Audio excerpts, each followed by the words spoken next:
கிட்டத்தட்ட ஒரு 6 மாதம் கிட்ட இருக்கும். நான் இந்த மாதிரி ஒரு மோட்டிவேஷன் வீடியோ நான் யோசித்து, பேசி, அதை ஷேர் பண்ணணும்னு நினச்சதே அவ்வளோ நாள் இருக்கும்.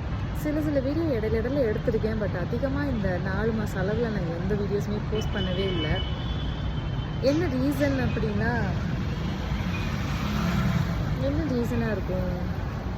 சில நேரங்களில் நம்மளுக்கே தெரியாமல் நம்ம காயப்பட்டுருவோம்ல. அந்த மாதிரி என்னோட அந்த சகோதரியோடைய இழப்பு ரொம்ப பெரிய ஒரு பாதிப்புக்குள்ளே ஏற்படுத்துச்சு. ஜெயஸ்ரீ, நித்யா அவங்க 2 பேரும் ரொம்ப நல்ல ஒரு கேரக்டர்ஸ். அவங்க ஒரு இண்டிபெண்ட் உமன்.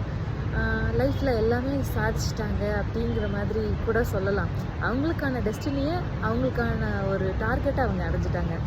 ஒரு இண்டிபெண்ட் உமனாக ஒரு பப்ளிக் சர்வீஸில் அவங்க ரொம்பவே மைல்ஸ்டோனாகவே இருந்திருக்காங்க.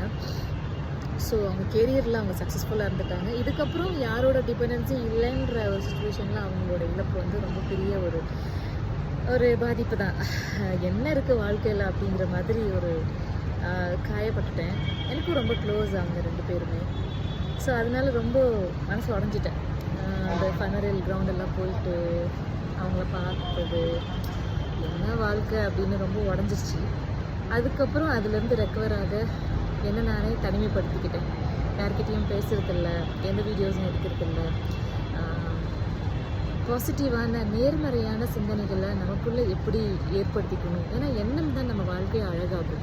அப்போ நேர்மறை சிந்தனைகள் எவ்வளோ தூரம் நம்ம எடுத்துக்கிறோமோ நம்ம வாழ்க்கை அழகாயிடும் அப்படிங்கிறத நான் வந்து ப்ராக்டிக்கலாக ரியலைஸ் பண்ணியிருக்கேன் இந்த 4 மந்த்ஸில். ஸோ அதை தேடி போனதில் ஓரளவுக்கு பெட்டரான மைண்ட் செட்டு கிடச்சிருக்கு. ஒரு ஹாப்பியான ஒரு மைண்ட் ஸ்டேட்குள்ளே வந்தாச்சு. ஸோ எண்ணத்தை உறுதி செய்வோம், வாழ்க்கை அழகாகும் அப்படிங்கிறது தான் சொல்லணும். வேறு ஒன்றும் சொல்கிறதுக்கு இல்லை. சரிங்களா? எந்த சூழ்நிலையும் உடஞ்சி போக வேண்டாம். எந்த சூழ்நிலை வந்தாலும் அந்த சூழ்நிலையில் எப்படி நம்ம கடந்து வெளியில் வரப்போகிறோங்கிறத மட்டும் யோசிச்சாவே வாழ்க்கை அழகாக இருக்கும். நேர்மறையான எண்ணங்களை வளர்த்துக்கிறது ரொம்பவே நல்ல ஒரு பெரிய விஷயம். இதுக்கு நான் சில ப்ராக்டிஸில் பண்ணேன். என்னது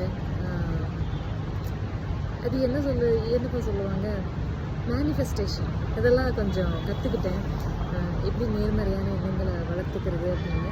ஸோ அது நான் உங்களுக்கு சொல்லிக் கொடுக்க வேண்டிய காலம் வரும்போது கண்டிப்பாக நான் பண்ணுறேன். அது ரொம்ப நல்லா இருந்தது. ஒரு சில டீம் அதை பண்ணுறாங்க.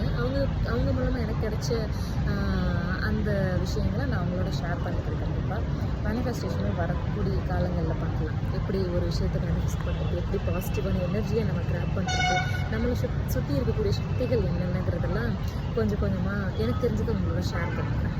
சரியா? இப்போ கொஞ்சம் மைண்டு ரிலாக்ஸ்டாக இருக்கேன்.